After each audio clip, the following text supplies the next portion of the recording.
Good morning, everybody. How are you doing on this Halloween Friday morning? And a little bit of a mix-up here. Lofty, he is out trick-or-treating with his daughters, which means Spags coming to join us before he goes out trick-or-treating with his son later this afternoon. So I didn't Halloween has all of a sudden become almost like a religious holiday. It's like half of our company has young kids and they all have to be out today because they got trick-or-treating, and I didn't know that all of a sudden it became such a big deal. So anyway, shout out to Spags for filling in for Lofty. As you guys are watching this, like the video, subscribe to the YouTube channel. And if you got any questions for us as we go here, either drop me a question in the Stokastic Discord channel at me, or also we're going to be keeping attention certainly to the YouTube chat to see what it is that you guys are liking. But Spags, what's up? I'm excited to be here. I was preparing mentally to put on my little Halloween costume. We are dressing as the Spider family today. So my wife will be Ghost Spider. Luca, of course, has to be primary Spider-Man. He refuses to acquiesce on that. And I will, in fact, be the person of color Miles Morales today. Not putting on blackface, thankfully, to play the role adequately. But I get to wear a onesie while going trick-or-treating, and they'd have little drinks out in the neighborhood and stuff. And we have some parent friends coming over. So it should be fun. But I will agree with you on one thing. It's weird that every house has Halloween decorations up now. Like, it's like Christmas. That's been a thing forever. Other holidays, I guess maybe people do that a little bit, but now it's every house, and we're in the suburbs. That's maybe just suburban stuff, but it's like every house has Halloween decorations. They have their giant skeletons. There's like a Michael Myers thing just sitting out in front of somebody's tree, like a full-size Michael Myers from Halloween sitting out there. It's like, it's weird to me that that's become a thing that everybody needs. Like, more people decorate for Halloween than they do for Christmas. It is sweeping. Also, so some of the other people work with, their kids have half days for Halloween. Like the schools are shutting down for Halloween. This was not a thing when I was a kid. At least I don't remember it to be. And now I'm one of these back in my day sort of people. But Halloween, it's taken on a whole new meaning here. And actually, Stephen Leibowitz, he needs I don't know what it is you were planning to do with this photo, but he wants a picture of you in the onesie. I mean, look, I'm sure the moose knuckle will be out big time for all the, I don't know. I'll have clothes on underneath. I'm not just wearing a onesie nude so you can see all my lines underneath the Spider-Man onesie. When I graduated from college, I had my gown with nothing underneath it. And when I went to walk to grab my diploma, everybody in the front row that was sitting in the front row, they all saw my dick and balls. I didn't realize that because the stage was really high up. I didn't realize that's what the angle was going to be. But yeah, I was naked underneath the gown, and some people got a show. Why did you do that? Was that a thing? It was really hot out. Okay. Were you the only? Did you have like a group of people that were also doing this with you? We're all going to go commando for our graduation? I mean, maybe, I don't know. I just thought that was how I was going to be most comfortable, because it was. I knew it was going to be a long ceremony, and it was hot out. So I was like, I don't want to be sweating, and that seemed to be. I was very comfortable. There was a nice breeze. You'd get arrested now if anybody found out about that. You would be in jail. You'd be canceled. You'd be Me Too'd. I don't know. I was wearing the gown. I wasn't totally naked. It wasn't intentional, but yeah, these things happen. Yeah, green check mark. Yeah, Derek Lewis. My balls was hot. That not incorrect. That's what happened. I was trying to be comfortable. I don't know if that's a fun fact. That is a Greg Ehrenberg fact, though, that I think we should also be aware of. You have to tell people in your neighborhood about that one. Yeah, I do. Now, whenever I move to a new house, I have to go door to door, and I have to knock on the doors and let them know. Not allowed within 200 yards of the school. But other than that, yeah, it's business as normal. We do have an NFL slate this weekend as well, which Spags and I are going to be getting into right now. And the first thing I want to ask you before we look at some of the Sims exposures is, by the time Friday rolls around, our data is, pretty up to date with everything that's happened throughout the week. But there's always a couple of players here and there who are questionable that either we leave in our projections or we take out. It's always hard to know exactly what to make of some of the guys. But I'm wondering from you, what are the injuries, if any, you are keeping your eye on the closest? Because I know there's one in particular for me, but I'm curious for you. I mean, I'm curious which one you're thinking about, because for the most part, there's not anything I'm too concerned about currently. Obviously, losing Scadaboo, getting so much Tyrone Tracy. I mean, mentioned to Greg, I was floored by the amount I'm getting in the Sims of Tracy right now, especially given that same game, you're going to have so much ownership for McCaffrey. But that's really the only one I'm thinking of. What's the injury that's top of mind for you? Yeah, so for me, it's Ramondre Stevenson, who's dealing with this toe injury and didn't practice yesterday. Now, who knows? If he practices today, maybe all is well and good. We don't also have the official injury designations. But considering that he sat out of practice this entire week, this could actually be the Travion Henderson week because Henderson actually played pretty well last week. It was, I'm pretty sure, the best game he's had of the entire season. And yeah, definitely seems to warrant it just from looking at the, like just simple numbers where he had 10 carries for 75 yards, where for most of the season, he hasn't even been that efficient running the football, let alone just not getting the touches. So I do wonder, Stevenson coming off a game where he struggled. Henderson had 10 carries for 75 yards. Now we're also seeing Stevenson not practice this week. If Stevenson doesn't play, I think this might just be Henderson's backfield for the weekend. And that would make him really intriguing to me as a guy who I think is talented, but I just haven't gotten to in DFS because the role hasn't been there this year. But that's the one who I think could really impact the slate. Yeah, I think that makes sense. And again, I think seeing the price point as well for Henderson at 4,900 being so close to Tracy at 5,100, like I would think of him more as a live pivot there. But yeah, Ramondre's been the projection set. I actually, I have seen the practice reports of him not going. I did kind of assume he would go. They did bring in like 3 guys onto their practice roster. Like I think it's Dearness Johnson, Jonathan Ward, and some other like flotsam running back that's been on a bunch of rosters. So having 3 guys in the practice squad that could get called up usually does, portend perhaps there being Ramondre not being available. They've also been linked potentially to trading for an RB, though that could be to replace the Antonio Gibson role, could be more of a depth thing. I think my issue with Henderson would just be like they haven't shown the desire to give him the keys to the castle yet.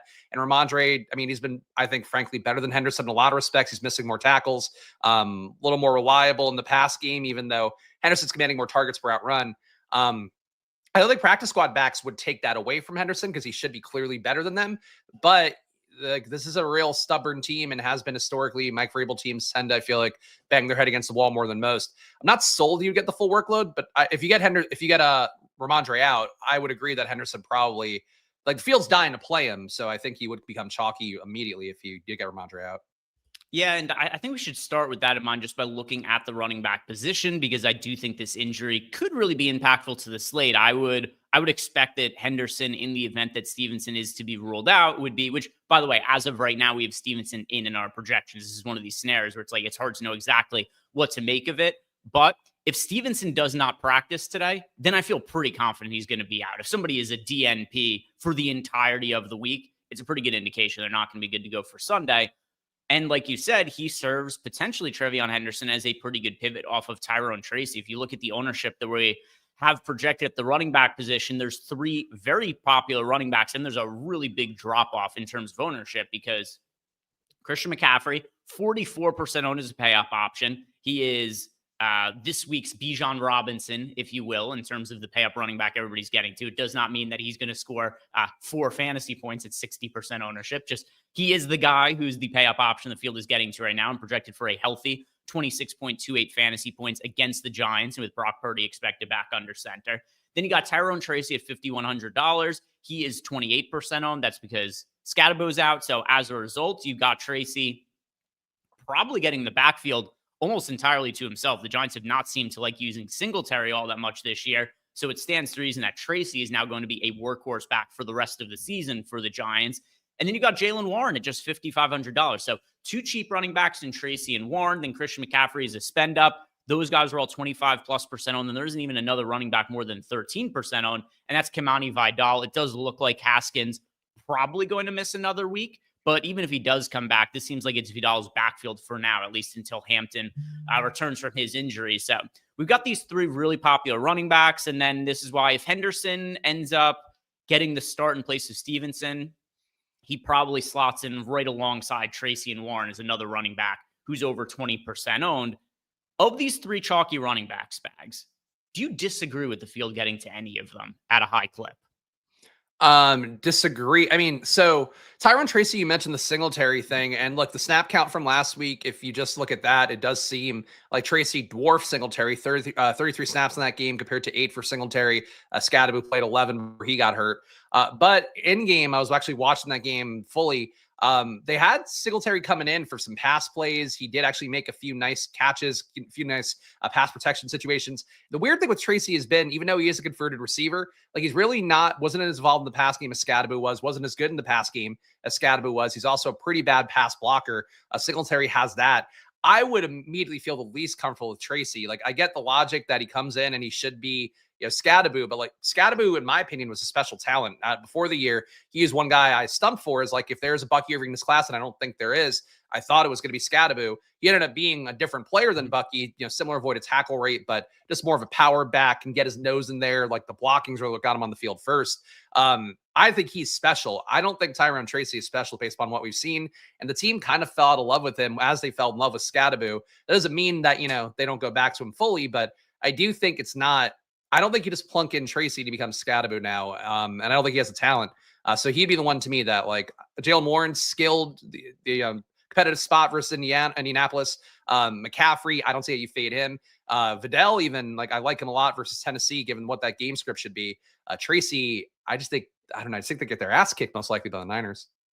For me, the one that I would be most likely to be off of, and ultimately, I think all three of these they're all sensible as chalk options, right? Like, I could understand all of them. For Jalen Warren, it's just a cheap price point of $5,500. But if I'm going to pick one of these guys to be underweight to the field to, for me, it would be Jalen Warren, just because it's such a difficult matchup for him against the Colts in terms of just like what the game script should be for that game.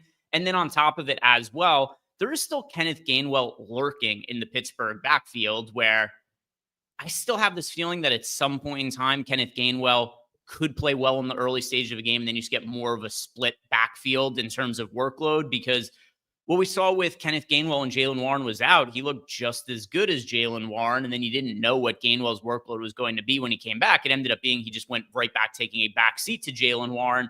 But I do always wonder if there's going to be a game where Kenneth Gainwell has a couple of nice carries, maybe catches a pass, and then all of a sudden you're looking at like a 60-40 split or something like that. So as far as Jalen Warren goes, once again, I don't actually have an issue with any of these chalk plays, but if I had to pick one of them, just pick 2 out of 3, it would be McCaffrey and Tyrone Tracy, and then I would be lighter on Jalen Warren. Swoop bringing up a pretty reasonable point too here. Pacheco will be out, I'm quite sure. Yeah, not exactly sure, but it is true. Pacheco left last week's game in the very late stages. It was hard to know how significant the injury actually was, just because the game was pretty much over at that point, so there was no reason to put him back in.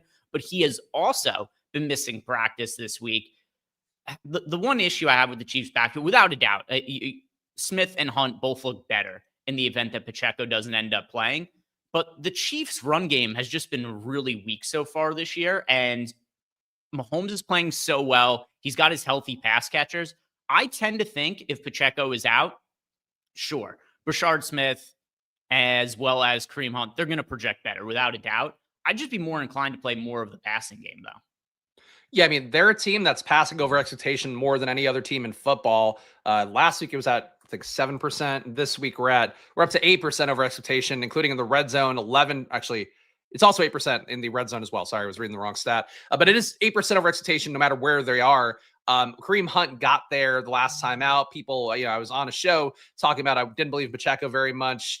Think Kareem Hunt still has a red zone role, but also thought they would use Brashard Smith more in that game. We ended up seeing Hunt have the big game there. He gets the touchdowns. That's really his biggest upside. But I do think now that we have that box score game and Hunt's at 4,700 and marquee matchup versus Buffalo, I think people go to Hunt a little bit more than they should. So, I think there's opportunity with Pacheco gone. But like Greg mentioned, this is a team that really wants to flow everything through Mahomes. And that's really what's the thing they've been talking about since the summer, is that Mahomes felt like he had to be more aggressive after the Super Bowl. They kind of just fell short, relying only on the defense, really got smoked by the Eagles in that spot. They've been kind of putting everybody's boots to ass this year because of that as a result through the pass game. I don't see why that would change this week, even though, certainly if Hunt remains 7% owned, great. I just really find it hard to believe after a big box score week that Hunt is a forgotten part if Pacheco's out.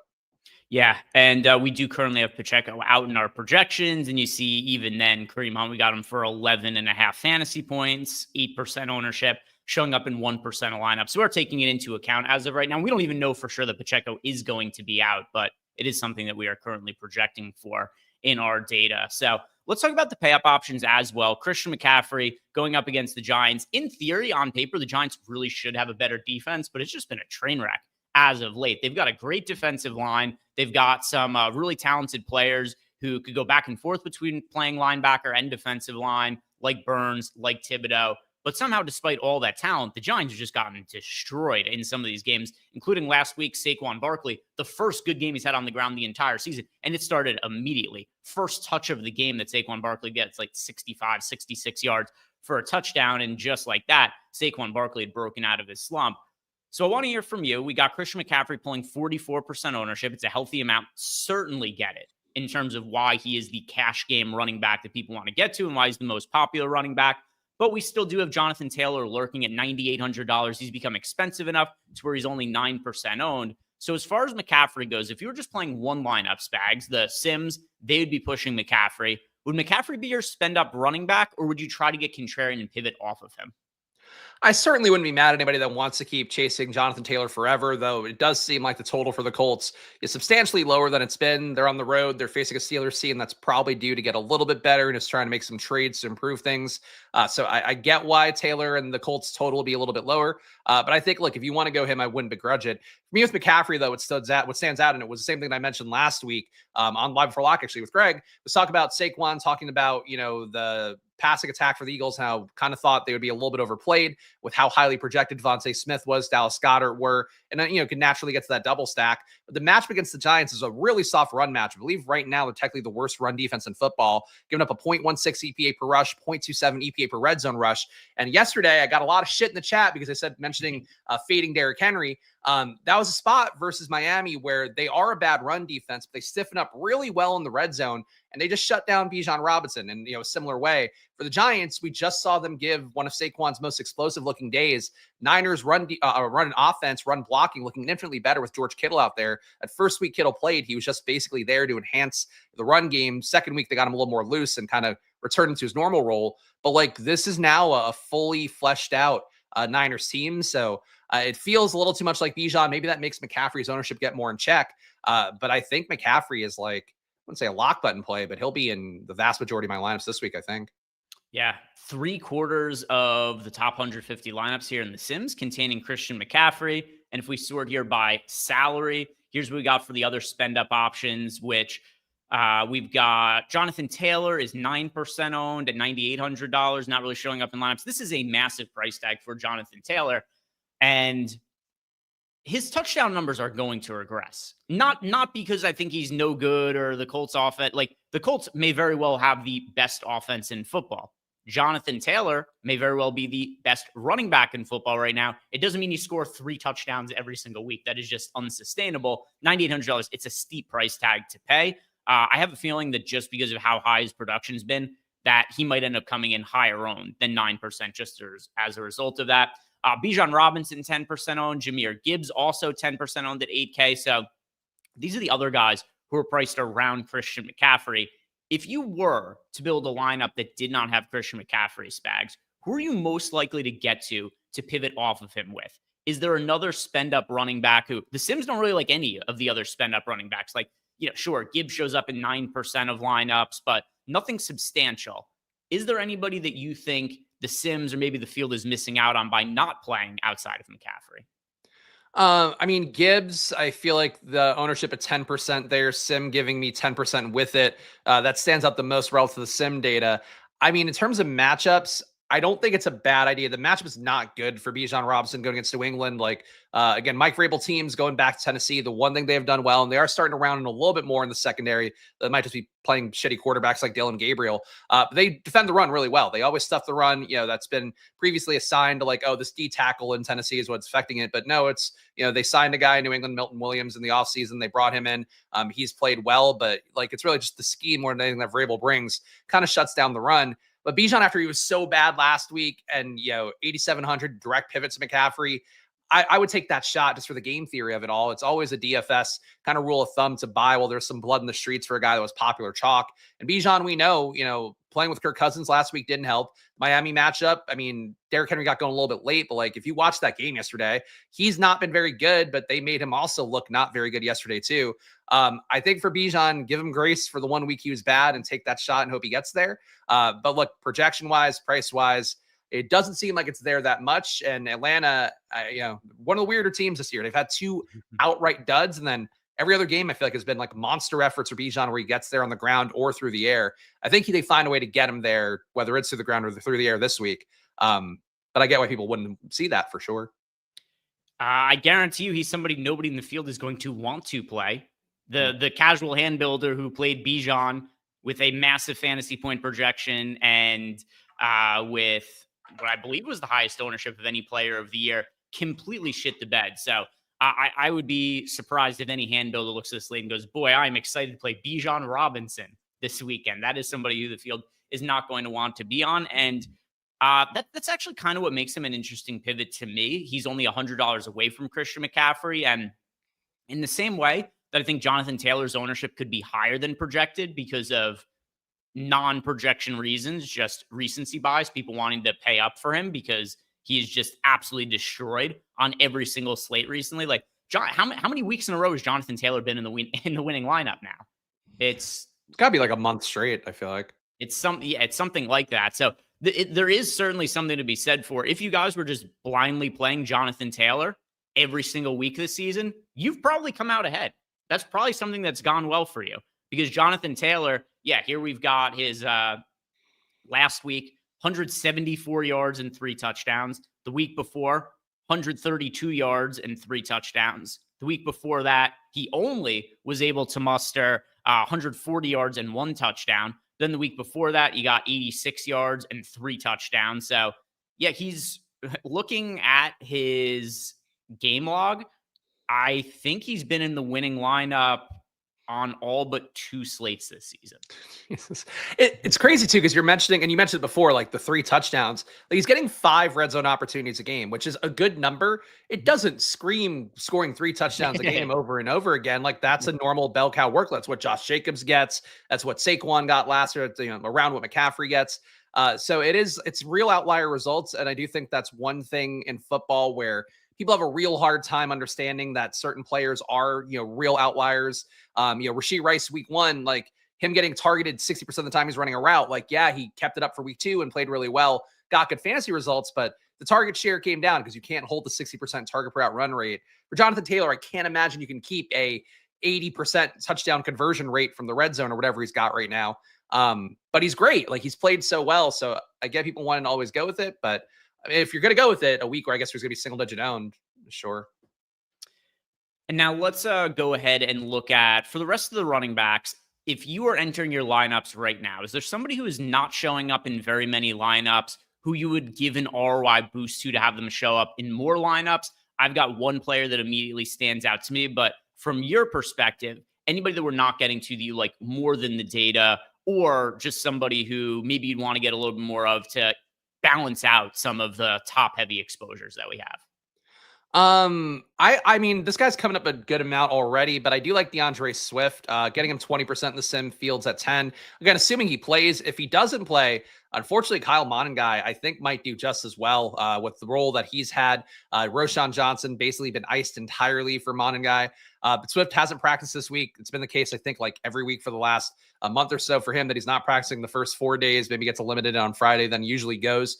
The matchup for Cincinnati is too good. That Bears total as well just feels really high. 27 implied points for Chicago on the road against Cincinnati. And Cincinnati, I think, as much as any defense right now, is sort of your fountain of youth, your whatever. I mean, we saw it with the Jets last week where they really perhaps changed the culture for that team with giving up that win. I think for Chicago's side, even if you get Flacco out, should be a good game. I mean, I guess even more so, should be a good game script for Swift. So I like him a lot. Vidal also seems a little bit low, but we talked about him already. But I think these two guys, to me, like 20 to 25% ownership feels right for them. And we're not quite getting there in the sim. Yeah, Vidal's the one for me. I mentioned at the top, Haskins seems to be more likely to be out than in this week. And Vidal last week, he had 23 carries for 117 yards. He also had 2 targets in the passing game.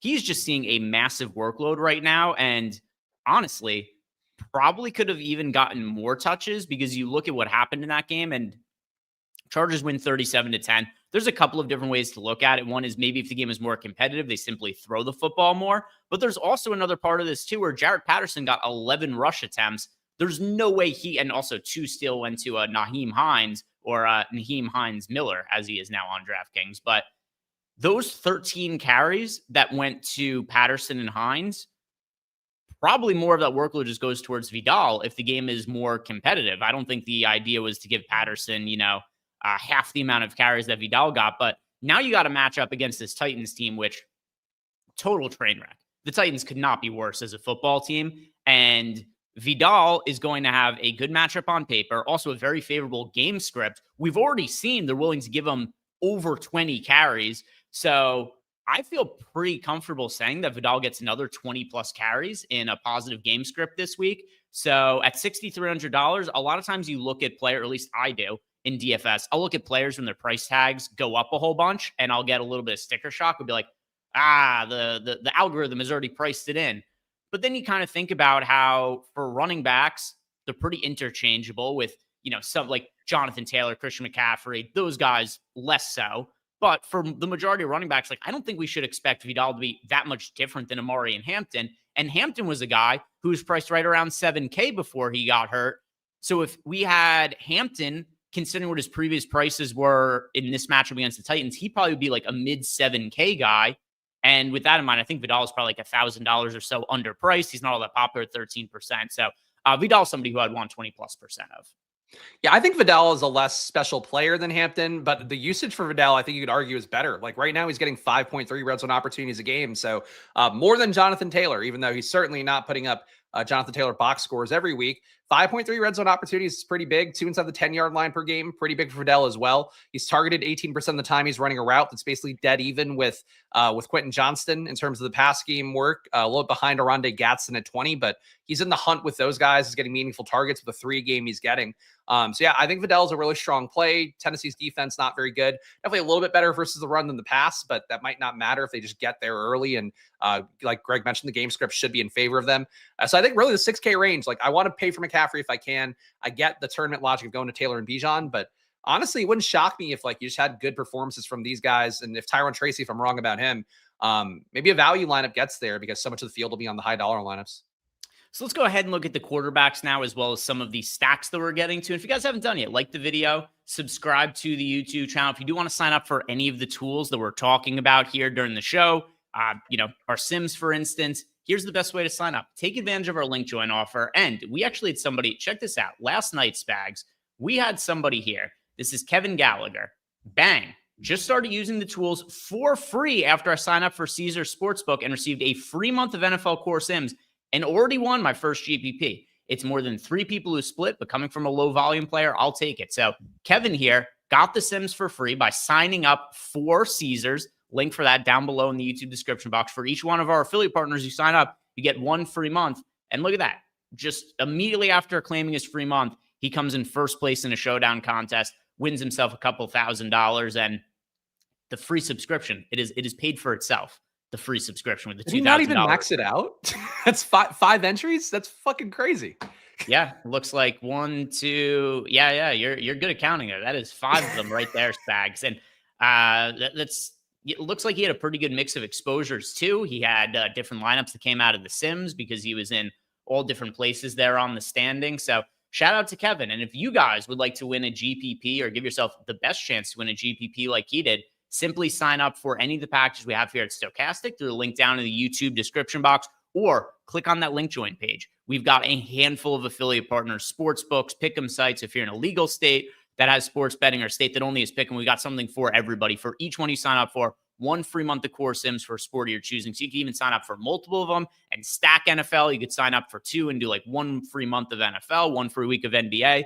But yeah, trying to find something to accommodate the lower dollar players to have their subscriptions paid for at, a pretty nominal price. A lot of these sites too, they have deposit bonus offers to help you grow your bankroll. So take advantage of those offers, guys. We never know how long some of those books are going to be in the affiliate programs, but it is definitely well worth the free sub that you guys get just by signing up at one of those books. Let's look at the quarterbacks. And as per normal, nothing uber popular at the QB position, Spags. 13% ownership to Mahomes, 12% ownership to Jackson Dart. And then if you go ahead and look at some of our stack exposures, also a pretty good mix. We're actually seeing some 3-man stacks of Brock Purdy, but no triple stacks of other quarterbacks. And then the double stacks are pretty spread out. Single stacks, that's primarily Pat Mahomes. What stands out to you immediately at the quarterback position and the exposures we're getting here? It's a lot of Mahomes. I mean, and I get it. He's played well. We don't really have, we have Josh Allen on the slate, but we don't have the swath of elite QBs because we just got Lamar throwing his 4 touchdowns yesterday. You get Jaden on Sunday Night Football, if you still want to consider him elite QB, and I do. You don't get your Hurts this week. So I get why Mahomes is getting ownership congregated around him. If this ownership were to hold for Mahomes and he's getting forced as much by the sim and Kareem Hunt were to be single digit owned, I would think about that play a little bit more. But I think for Mahomes, it's hard for me to say that the Mahomes to Rashee Rice stack won't get overplayed this week. And people I think confuse it when if I make a case against Derrick Henry against Rashee Rice. It's not so much that I think the players suck, Derrick Henry's kind of sucked this year. Rashee Rice has been good, but it's like if everybody's going to play Mahomes and Rashee Rice, you're probably better off just not doing that. Is sort of how I feel about it, even though Buffalo, not a hostile defense by any stretch. Total seems good enough. I just worry that a lot of people, the first click they make is going to be Mahomes to Rashee Rice. That's going to be so much of the field. And it might be great for a cash game, but tournament-wise, I just think you're better off not playing the cashy QB usually. Yeah, CC, we got Pat Mahomes showing up in 23% of lineups. And I assume that means Rice. Surprisingly, not a ton of Rice. All right, I'm actually curious now. I want to look at all of our exposures and sort by the Chiefs because I do wonder if we're kind of getting contrarian Chiefs lineups just from a standpoint of we don't have a ton of Rice. So we actually are stacking Mahomes with Kelsey more than we are with Rice. This is a pretty low looking price point on Travis Kelsey, just $4,600. So maybe that is a little bit of not that he's unowned or anything like that, but maybe that is a little bit of a different way to stack up Mahomes is to do it without Rice and do it with Travis Kelsey instead. But there's nobody else that we're stacking with him. It's only Kelsey and Rice with lineups, and 1 out of 150 is Xavier Worthy. That's a contrarian option. Maybe go to Xavier Worthy at $5,600. That would make for a pretty unique Mahomes stack. But I'm surprised that we only have 12% Rashee Rice when considering the amount of Mahomes that we're getting to in lineup. So that's something of note here. So Mahomes showing up in a bunch of lineups. Is this a situation where is there another high-end QB that you would rather get to than Mahomes, which, Justin Herbert, $6,800, Josh Allen, $7,300, or is it more so you'd prefer to build your lineups with quarterbacks on the cheaper end or mid-range? I think I'd prefer to go to the cheaper end. I'm willing to take some shots on Josh Allen. I just feel like he's kind of like a Drake May to me, and I guess complimentary, you could say, but like the stack partners never really seem to make much sense. Buffalo, it does seem like consolidating more around Khalil Shakir and I guess Kincaid to a lesser extent. Keon Coleman, it almost feels like if they could find a good trade partner that would give them somebody to replace Keon Coleman or bump him down the depth chart. The local beat reporters have been really down on Keon Coleman, and it seems like that's kind of fed from the team. Hasn't made the leap that they would want to in year 2. But the point is that Josh Allen, I feel like the stack partner's not being great. That makes it tough. Drake May, I would also consider getting him 9% in the semi-round with 25% to first, field at 5.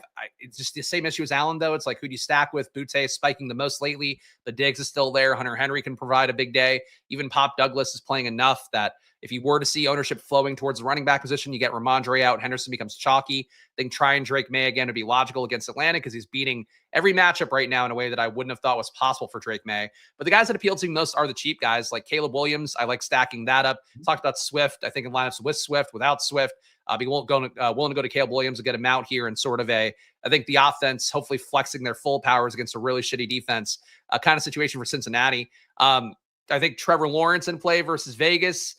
Probably not going to the Dart McCarthy Geno tier, but I kind of just want to roll the dice with a bunch of stacks and to see how we do. Like, I just don't need to walk into what the ownership to me seems really light for Rice. 12% expected. I think Rice gets 20% plus. Just with how he's played and just hearing the pushback across various YouTube chats as I do content. I just find it hard to believe the Chiefs aren't like everything centered around Chiefs, Mahomes, Rice, McCaffrey. I think that's how people will build immediately this week.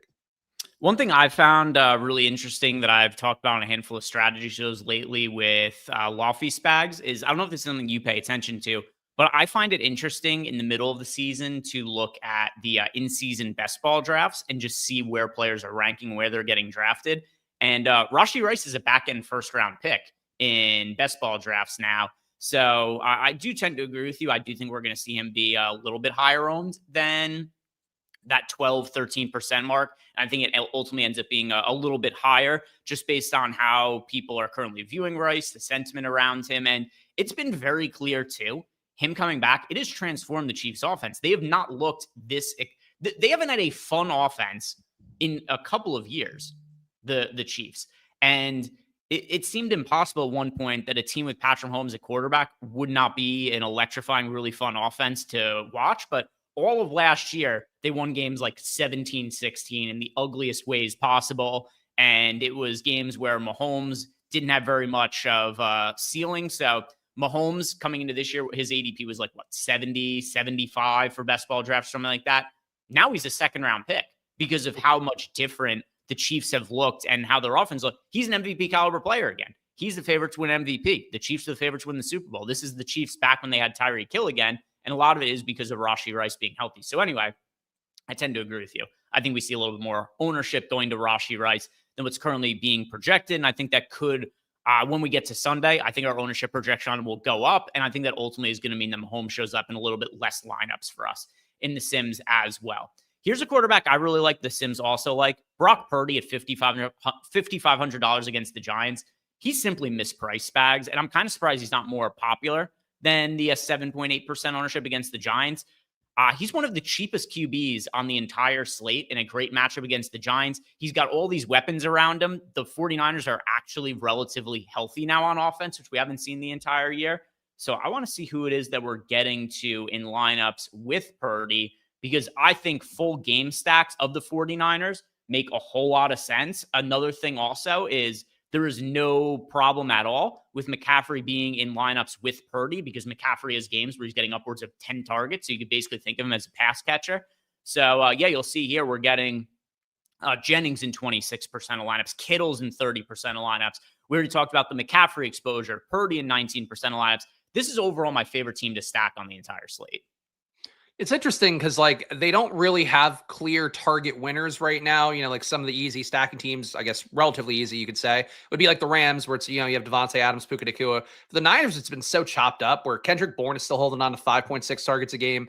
Jennings still getting 6, technically leads the team besides McCaffrey with his 6. Kittle looks so good with Brock Purdy, and that might flip back because Mac Jones has not used them as much. He's only averaging 3.7 targets a game with his 2.5 games he's played.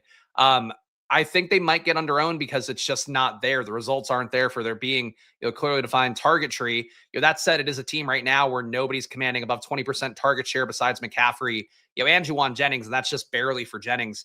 So that spooks me a little bit. And for Purdy, do we think he's for sure going to play? Because he's still been limited, and that spooks me with his this toe has been a never-ending injury for him. Yeah, so we don't know for sure. We're currently projecting to be in. Obviously, if he's out, then who gives a shit what we say right now? But yeah, I do tend to think he's. Reports kind of indicated this is the week they've been targeting for him to come back. If it's not, then whatever. All this goes by the wayside, and then Kittle and Jennings also end up looking a little bit worse. But the other part of this too, it's the price tags are so affordable on these guys in a good matchup. So you take McCaffrey out of it. Kittle's $4,800. Jennings is $4,300. Purdy's $5,500. You can make double stacks of Purdy, Jennings, and Kittle, $55, $43, and $4,800. That is a crazy cheap price point for those three guys, considering the amount of talent that's in that stack. And I think too, Mac Jones, and this has honestly been good for Mac Jones, and for people talking about Brian Thomas in the chat, it was good for Brian Thomas last year. Mac Jones locks in on one receiver a lot, and it seems like he really locked in on Kendrick Bourne more than I would have ever thought possible. Obviously, McCaffrey still got his work. That's just going to be, I think, the case no matter who plays QB. But Purdy's a better QB. I mean, I think it's been pretty clear seeing more Mac Jones as the time goes on. He gets the ball where it has to go. He finds the open man. Guys like Juwan Jennings last year were not on anybody's radar when he put up 45 fantasy points because he was just open over and over again, and Purdy found him. I think the passing game will look a lot better and a lot less scattershot, I think, when you get Purdy back in. But yeah, I think that's interesting to go to here because the numbers, Mac Jones just kind of ruined the numbers for the team where they don't really, in my opinion, don't make a lot of sense. Kendrick Bourne looks like your wide receiver 1, and he shouldn't be.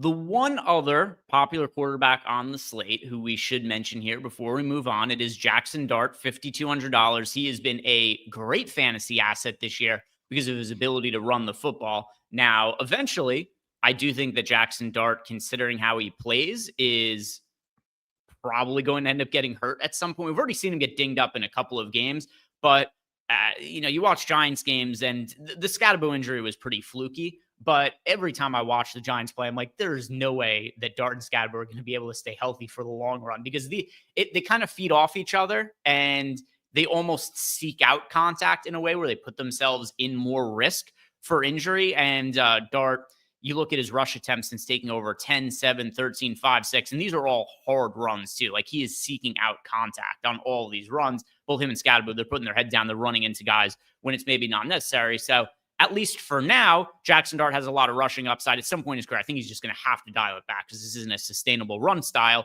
But he's also rushed for touchdowns in 4 out of his 5 games that he's played in this year. So Jackson Dart, a lot of rushing upside. The question, though, is how inclined are you to play him in DFS, Spags, and who would you even pair him with if you are getting to him?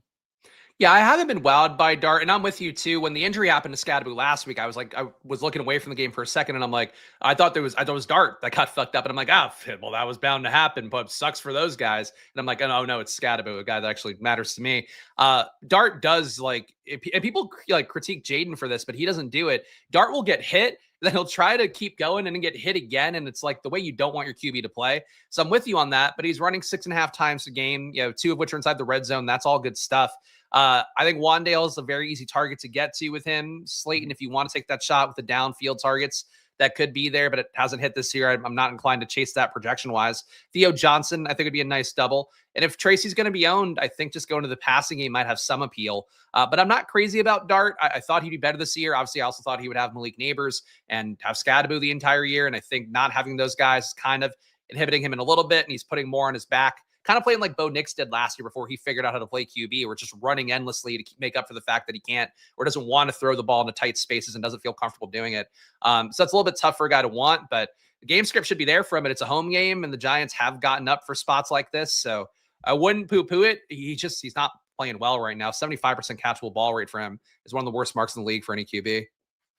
Yeah, so Wan'Dale Robinson, just based on his target share, he seems like the most reasonable target to be getting to with Jackson Dart. And then, of course, Tyrone Tracy as well. He is somebody who actually played wide receiver, I believe, in both high school as well as college. So very capable pass catcher. I think you could see Tyrone Tracy get something like 5-6 targets out of the backfield. So playing Dart with Wan'Dale Robinson and Tyrone Tracy I think game stacks in general look really appealing in this Giants-San Francisco game, because the players are just so cheap. You could get Wan'Dale Robinson at $5,100, Tracy at $5,100. Either the quarterbacks are $5,200 and $5,500. We talked about Kittle's price tag, talked about Jennings' price tag. It's just a very affordable game that I think has a lot of scoring upside to be going after for this weekend. Not a bad total for the Giants either. Just point out, because I didn't say it, 23.3 for the Giants feels a little high for them. So, I mean, to your point, it might be a better game stack than I think it might seem if you just kind of think about it quickly. Yeah, and I think a big part of it, too, is just teams pick up chunk yardage so quickly on the Giants' defense that it just lends itself to higher scoring games, and the offense has to be out on the field. And then the offense is playing against, like soft prevent defenses at the time at the end of games, or just generally a lot of pace and plays in those games because of just how quickly and often they give up points. So, yeah, I think that's a really interesting game stack. And, not going out on a limb, Tyrone Tracy's popular, McCaffrey's popular, but I think just making total game stacks where you get like 4 or 5 players from that game in one lineup, I think that creates a lot of upside for this weekend. All right, we got a super chat here from Jeff Williams. These are the super chats I love to see, Spags. Flying out to Boston for the weekend, got a suite for the Patriots game on Sunday. Also going to the Kings-Bruins game and the Rockets-Celtics game. And then he says, hit me up, Greg. I'll be playing the role of Terry Rozier this weekend. Yeah, if you get any kind of inside tidbits here, please let me know, because I was left at the short end of the stick playing a bunch of unders on Bucks guys last night. And yeah, you don't like to see that. It helps keep the feds off the scent when you're on the negative CLV side here and there. But I don't like it to happen all that frequently. So, Jeff, I need some tips. I'm getting killed in my NBA bets this weekend. Hit me up. Let me know what you find out when you're there. Or, I mean, hell, if you find anything good about maybe you get the inside scoop on Ramondre Stevenson before us, and we could bet some alt overs on Trevion Henderson. Help us out. Help us out, Jeff. With that itinerary, he's probably just gonna be finding some booze and maybe some blow, given that it's Boston. Yeah, that's really how that goes. Enjoy your weekend, Jeff. Enjoy your weekend. Sounds like a good time. All right. Anything else you want to bring up at quarterback? Are there any lower owned QBs? I know you kind of rattled off the guys that you were getting the most exposure to, but Any low owned guys do you think are worth taking shots on that we have not touched on here? Hold on. Is that true in chat? Travis Hunter to IR? That can't be right? It is. It just came out. Travis Hunter to the IR. Interesting. Wow, that's as they're expanding his role, and there's some weird stuff with Brian. That's interesting timing. That changes that equation a lot because Brian Thomas now consolidating targets would be helpful because he's been losing work to Hunter on a weekly basis. I mean, I mentioned liking Trevor Lawrence here just because the matchup versus Vegas, and I think there should be more of a push dynamic getting Brock Bowers back there on the Raiders side. But consolidating targets for Brian Thomas, who is just as big as issue is that he's not getting fed targets endlessly like he did last year. That's huge because Vegas's defense, one of the worst in football. They play a ton of zone, which Brian Thomas has also been the best targeted receiver on, 25% target route run rate versus zone. Everybody else in the team under 20. Yeah, that's big news. Brian Thomas 6,200. So yeah, put him in. So yeah, that was news that absolutely came out of nowhere, but this is going to provide an answer for me I did not think of and also lead us into wide receivers. If we're getting a consolidated target share of Brian Thomas against the Raiders this weekend, I think that makes Trevor Lawrence look a little bit better at quarterback just because if he has a big game, now it stands to reason means that Brian Thomas had a big game. We have not seen, so there's been multiple issues with Brian Thomas this year. Number one, he seems less, this is very much just eye testing. There could be absolutely nothing to this. He appears to be less engaged to me. I don't know if he took a couple of hits at the end of last year where he does not want to get balls over the middle of the field. It seems to me, though, anytime he's involved in play over the middle of the field, he's either dropping the pass or he's making a very weak contest to try to catch it. He has dropped a ton of catchable passes this year. But now, Travis Hunter being out of the mix for this weekend, you mentioned Brian Thomas only $6,200. If Trevor Lawrence has a big game against the Raiders, I just don't see how that doesn't come without a big game from Brian Thomas as well. So I like this as a skinny stack. Trevor Lawrence or Brian Thomas now. Yeah, and the buy to get things right too. And yeah, I think that's really compelling. I'm sure the field will also think it's really compelling, though. They might have been burned by Brian Thomas enough at this point that they might not even want to be there. But yeah, Brian Thomas is what he needs. Like, frankly, it sucks, but some players just need to be the only target to have that upside. And last year, when it was Mac Jones just locked onto him, that was when Brian Thomas looked the best. He's also been awful on deep balls. It was a big part that he converted well last year at LSU as well. A lot of where his value came from. 1.6 deep targets a game, only a 0.1 EPA on those plays means he's barely converting his deep targets. Still getting 7.9 a game, still out there for 57 snaps a game. Brian Thomas, we are back to life for 1 week. And Diami Brown, thank God, my 20th round best ball shares. We're back to life there too. By the way, the Travis Hunter news just keeps getting worse. So Liam Cohen said that this was a non-contact knee injury in practice that he suffered. So we don't have any information beyond that, but all we know is that this happened in practice. It was a non-contact knee injury, and they immediately put him on the IR. That sucks. So, yeah, well, if we find out that he was carted off the field, we don't have that information. If he was carted off the field, I would assume his season is over. I mean, instant IR alone, I think, would make me concerned.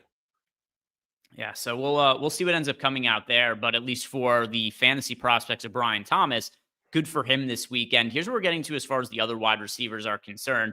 DK. For the Titans, there's definitely some stuff up in the air here, like Calvin Ridley. Is he going to play this weekend or not? If Calvin Ridley plays, then I certainly think that DK is going to end up looking worse. But at least how things stand right now, if he's only going to be 9% on, I don't know that I actually want him to be Spags in 50% of lineups. But DK coming off a game where he had 8 targets, caught 7 of them for 93 yards. The week before, 70 yards and a touchdown. If Calvin Ridley is out again, DK is just way underpriced at $3,900. So I think he is a great value. Just don't know that I'd want him to be in 50% of lineups. And then we're also getting to Wan'Dale Robinson in 33% of lineups, Puka Nacua in 27%, Juwan Jennings in 26%, Jamar Chase, still room for him to be in 25% of lineups, even with 27% of Puka Nacua. But I want to ask you first what you make of DK just because he's showing up in so many lineups here. So he's a freak athlete. His RAS testing at the combine was like off the charts. I didn't think he was going to play this year because you had Lockett, who they are pretty dead committed to getting a lot of routes. Now he's on the Raiders, seemingly allowing them to move on from Jacoby Myers if they can find a trade they like for that. But DK playing out of the slot, getting most of his targets there, 22 slot targets compared to 5 out wide. It's not a great slot matchup for him, but they've also given him targets as an inline tight end, given him a target out of the backfield. They seem to want to get DK the ball. So that's a positive, especially for, Mike McCoy, West Coast offense, where it is kind of check downy bullshit a lot of times. Like for a guy like DK who can break big plays, and he is still getting, targeted downfield occasionally, 0.5 deep targets a game. But the fact he might be a little bit of a PPR scam, I get why you would go there. I would worry he gets a little bit overplayed, like getting him 50% in the sim. The fact he had the big box score game last week. I think what I would try to read into it more, and it's usually how I try to take the sim, is like what I assume it means that DK at 3,900 with a reasonable projection, that salary allows you to build really great lineups around that give the upside you need to capture a high ROI lineup. And it's not necessarily DK. It could be somebody else. It could be your Troy Franklin types, not necessarily on this slate, but in general, that can spike similarly. So I think it's just being mindful of like, if you're not playing DK at 50%, great. Take some of them, try some other dart throw guys, and hope you can find somebody that gives you that, lineup that pops around a DK or more so the $3,900 price tag. Yeah, DK does. And also, like I said, if Calvin Ridley plays, which still, questionable, hasn't practiced all week, if he does end up practicing today and playing, definitely changes the outlook on DK. But $3,900, I do think he's the best value wide receiver on the entire slate. A couple of other cheaper wideouts that are showing up. One of them we already talked about in Juwan Jennings, but Olamide Zaccheaus. I don't think Zaccheaus is any good, but I don't know it matters what I think because the Bears seem to be dead set on forcing targets to him. Like Olamide Zaccheaus, he has these games where it's like, hey, 8 targets. He caught 6 of them for 40 yards, and then they just go right back to him the next week again. So Zaccheaus at $3,300 in a good matchup against the Bengals. Doesn't matter if I think he stinks. The Bears think he's good. He's $3,300. They're going to feed him targets, it looks like. Travis Hunter was showing up in lineups. Obviously, that's about to go by the wayside. And then you've also got Io Minor, another cheap wide receiver from the Titans. He was also showing up in a few lineups. Outside of DK, are there any cheap wide receivers that really stand out to you? Cheap wide receivers, not particularly. Zaccheaus, I think, benefits if you, assumingly we are going to get Luther Bird now with concussion. That helps a little bit. DJ Moore was also a little bit banged up. He's been banged up all year, so I know that helps him out that much. But getting Bird now at least frees up a few more routes, decreases the likelihood of Zaccheaus getting played off the field meaningfully. So it's a positive for him. Got 16% in the semi-ran. Not a crazy amount, but above the field. Calvin Austin at 4K coming up a little bit. Juwan Jennings, we've talked about as part of that potential Niners-Giants build. I think will look a lot better if Brock Purdy is in. At 4,300, he's playable. But sim-wise, I'm not really getting a ton of guys here, the $4,500 or less. Like Jennings ownership, DK ownership, Zaccheaus ownership seems to be the main things. So let's talk about the high-end wide receivers then. And even though we got a lot of McCaffrey, there's enough cheap options overall on the slate, particular quarterback, that we're still getting to a good amount of Puka, still getting to a good amount of Jamar Chase. Amon-Ra St. Brown not showing up in lineups, really just 1%. Justin Jefferson, he's not showing up in very many lineups. And then Rashee Rice also showing up in lineups. If you could pay up for just one wide receiver this weekend, are you going to Nakua? Are you going to Jamar Chase? Obviously, I think Joe Flacco, whether he's in or out, that's going to have a lot of impact on how I view Jamar Chase. I did not enjoy the Jake Browning experience the first time it came around this season. So as weird as it is to say, Joe Flacco, massively important to Jamar Chase as a fantasy asset for this weekend. So do want to keep an eye on who starts at quarterback for the Bengals for sure. But if you're paying up for just one wide receiver, who is it that you're picking? For just one, I mean, I would love to have even amounts of Nakua and Chase. I mean, right now it's what I'm getting in the sim, getting 25% Puka, 23% or 25% Chase as well. Actually, the exact same 25.3% number for both. I like both guys. I agree with you fully that if you get Browning in, I just wouldn't want to be with the super chalky Chase. Like Joe Flacco, he said in interviews, he's obviously shown it on the field. Like he gets the assignment. He knows it's the job is to feed Jamar Chase over and over again. His role has been fantastic and meaningfully ahead of T. Higgins, which it was not last year, where it's pretty much a 1-to-1 split, even though Chase had better results. This year, it's Jamar Chase getting like 5 more targets a game at this point, getting 12.4 targets a game, 6 more targets a game, 12.4 targets for Chase compared to 6 for Higgins. That's insane. Maybe it levels out a little bit if you get Browning in. I don't think with Flacco it would. But Puka Nacua being back in, you're going against New Orleans, a nice spot for him. Puka as well, a guy that's been commanding crazy target shares. Maybe people forget about him a little bit from being out a week, but a 37% target rate for him, 10.8 targets a game, nice reasonable ADOT for him, better than Rashee Rice at 9 air yards per target, but still close enough that he can make those catches with a high amount of reliability. I like Puka a lot, and the Rams a 29-point implied total here. I don't think Tyler Shuck is good on the other side, so maybe you don't get enough push for Puka to hit the ceiling, but the pass defense sucks. They're bad in the red zone, too, in terms of defending the pass. New Orleans, the worst red zone pass defense in football. I think Puka's got a good shot here, and I would play him more if Chase had Browning starting with him, but as it is right now, getting these guys 25% to a third of my lineups feels about right to me. Yeah, it's going to be Nacua for me. He has, he's a little bit out of sight, out of mind just because he was banged up for a little bit there, but there was a point in time where I was thinking, hey, Puka Nacua, is he the best wide receiver in football, especially from a fantasy standpoint with how he started the year? And Matt Stafford, we were talking about target funnel quarterbacks earlier. When Nacua was healthy earlier on the year, Stafford was throwing the ball a little bit to Devontae Adams, a ton to Puka Nacua, and basically to nobody else. It was two guys he was throwing the football to, and Puka Nacua, it was just 10+ targets every single weekend for him. And now he's got a great matchup against the Saints at $8,500. He's half the ownership of Jamar Chase right now. Now, Jamar Chase ownership may be subject to change based on who is ultimately playing a quarterback with him. But if we are actually going to get Puka Nacua at half the ownership of Jamar Chase, I just don't think Jamar Chase outscores him at a 2-to-1 clip. Puka would be my guy to pay up for if this ownership holds. Yeah, agreed. So let's look into the mid-range now of wide receiver and sorting back by the exposures here. And $5,100, Wan'Dale Robinson, we've already touched on him. Juwan Jennings on the cheaper end at $4,300. This looks largely like a stars and scrubs sort of slate where we got, like Jennings and Robinson, DK, and then you're paying up for like Nacua and Jamar Chase.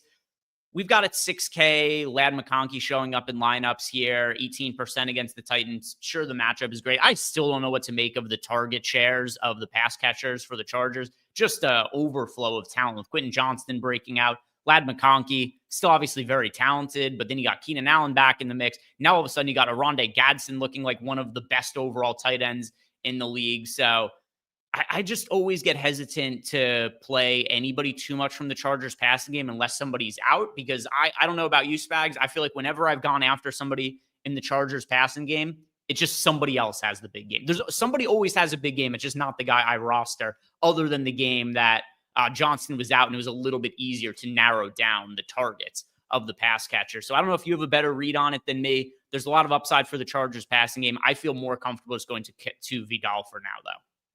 Yeah, I feel like that's the general issue with the Chargers is that, it's almost like the opposite of the Patriots. We have too many good guys and then, it's hard to pin it down. But as a result, you kind of always feel like you have the wrong stack partners.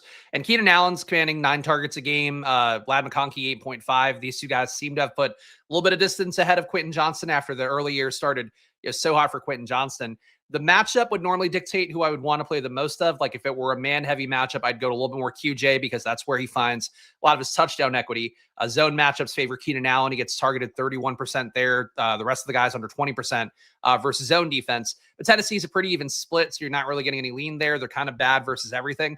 So really, you could tell me any of these guys would go off and it wouldn't shock me. But the field's going to play Gadsden the most, it looks like. And I don't know, like I like Gadsden's talent. It feels point chasey to me. It feels unsustainable. He's only getting targeted, less than 20% of the time he's running a route. 1.3 red zone targets a game. He's broken some really long plays. He currently has a 2.5 EPA on throws to 20+ air yards. That's not going to hold. You just can't be that efficient. So I think he comes back down to earth. I would probably favor Ladd and Keenan Allen for that reason, but it feels like a dice roll. And I don't usually like playing stacks. I feel like dice rolls at super high volumes. Yeah. There's a lot of wide receivers who are showing up in like 10 to 12% of lineups, things like that. I really do agree in general with the core guys that we're getting the most exposure to.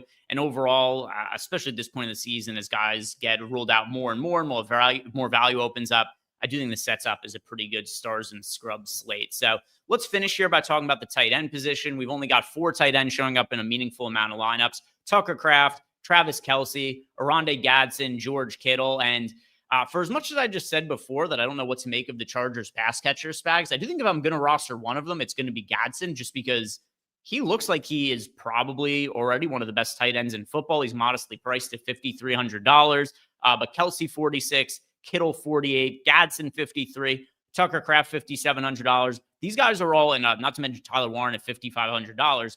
We've got a pretty stacked tight end depth as far as fantasy goes. There's only one guy who we're not really getting exposure to that I want to be boosting in the Sims to get more of. Would you like to try to take a guess at who that might be? Is it Brock Bowers?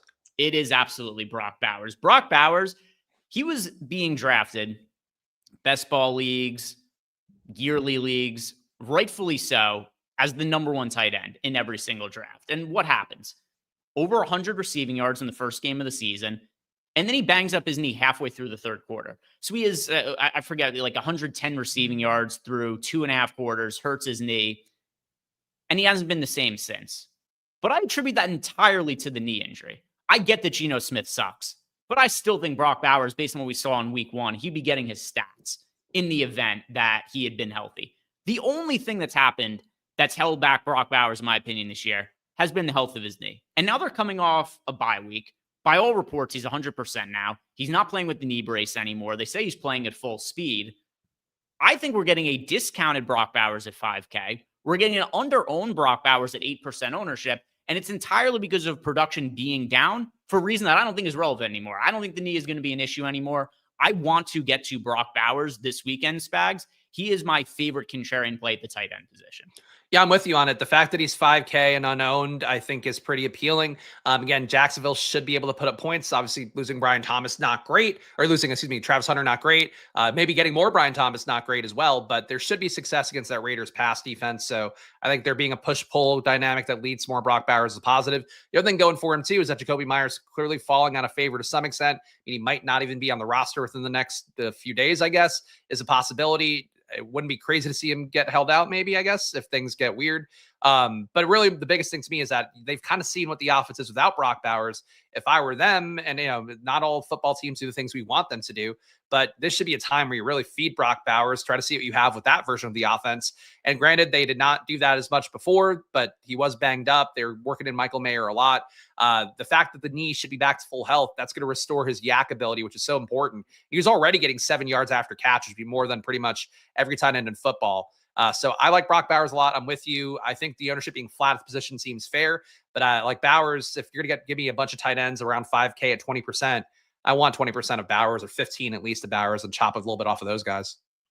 Yeah, so this is a very good question here because it ties into the tight end. So Jeremy says, Greg, if I had to choose, if I had to choose one pass catcher from the Chargers this weekend, who would it be? So he knows to fade it. Yeah, I'm going to go with Gadsden. So Gadsden will be who I put the hex on this weekend is Rondé Gadsden. But yeah, it's so hard. The Chargers have so much talent as far as pass catchers go. That is a loaded offense. But yeah, I'm keying in on Brock Bowers, only showing up in 2% of lineups in the Sims. Definitely somebody I'd be giving an ROI boost to get into more lineups. What else stands out to you, if anything, at the tight end position? Because it does look like there's a lot of good I think this is a good slate to play double tight end lineups. It's a good slate to be spread out at tight end because we've got a lot of like Kittle should be more expensive than $4,800. Kelsey should be more expensive than $4,600. It's very rare I look at a slate and be like, boy, I wish I could play 4 tight ends on this slate, but that's kind of how I feel about this one. Yeah, I think Kraft always intrigues me now because it's funny. Somebody said this, like, I feel like week 1 of an NFL stream I was on either here or on my Splash Play channel. And they're like, Tucker Kraft is a real Green Bay wide receiver 1. And I'm like, well, that's silly. He's a tight end. He can't be the wide receiver 1. But the reality is because he doesn't split snaps with anybody really, like you get Musgrave out there a little bit. You'll get whatever other flotsam tight ends out there a little bit. Fitzpatrick, I think, is the other guy. But he's playing 58 snaps a game. And you are facing a Carolina team that's really bad versus the pass, does stiffen up a little bit versus the run, even though they're basically league average there. Kraft's ceiling to me, and I want to play Bowers this week, but I think his ceiling is the highest of any tight end in football right now. And he's shown it enough times. Granted, it's hard to feel so great about that coming off another monster week for him, but at his price tag, I like him. I don't know that he's quite, like, I feel really confident when I play Trey McBride, especially lately with Brissett. Like I had his price tag that I'm going to get what I'm paying for there. I think there's a downside for Kraft potentially. Like if Golden hits, if Watson hits, that just eats off Tucker Kraft's plate a little bit more. But he's just been a monster getting targeted 24% of the time. He's running a route, 1.7 red zone targets a game. And we have a really nice total for Green Bay with 28.8 implied. I just feel like Tucker Kraft, even if he doesn't like do super great in DFS this week, he gets a touchdown. I just feel like he's really good, and I don't think people talk enough about him, even though he's been so obviously good pretty much every week. Yeah, I think the tight end position, it's full of a lot of characters and people with personalities like George Kittle and Travis Kelce. And Tucker Kraft is a guy who just gets the job done. Like, I don't know if I've ever seen an interview with Tucker Kraft, at least not one that I can remember. So I do wonder if the tight end position is just generally loaded with so many personalities and talent now that people don't think of Tucker Kraft on the same level as like a Travis Kelce or George Kittle, just because he isn't as out there as they are. We don't see as much of him, but yeah, he's been better than pretty much everybody this year at the tight end position. Honestly, in most positions, there's very few guys who've been as good as Tucker Kraft. So star-studded tight end position. I don't think I'm going to go cheap at all at tight end really this weekend, Spags, just because of how many good options there are and like $4,600 for Kelce, $4,800 for Kittle. Those are already really cheap price tags. Like, I don't see a compelling need to get to like Theo Johnson at $3,500, for instance. See, he was the guy I was going to say I could see getting to a little bit, because it does feel like Jackson Dart is keyed in on him enough, and you have a good amount of ownership going to Wandale. So I don't mind Theo Johnson. Like, he's had pretty good touchdown equity since Dart took over. I feel like he's looked more like a legit pro tight end. But like, yeah, at 3,500, you could get Hunter Henry at 3,700. So that kind of cuts into the upside there a little. I'd rather pay up for tight end if I could, but if I get like Theo Johnson, if I get really nobody else cheap, I guess if I got Jonnu, I wouldn't run from it, but they look like much less good plays than the top of the tight end order for sure. If you guys haven't done it yet, like the video, subscribe to the YouTube channel. If you're looking for bets heading into this weekend's games, don't forget to go check out Tails. It is totally free. If you guys are missing Lawfee today, go follow him over on Tails. He's trick-or-treating with the kiddos right now, but I'm sure that he's still going to be posting some NFL bets this afternoon over to Tails. So make sure to check out all of those. Spags, for yourself, where can people find you?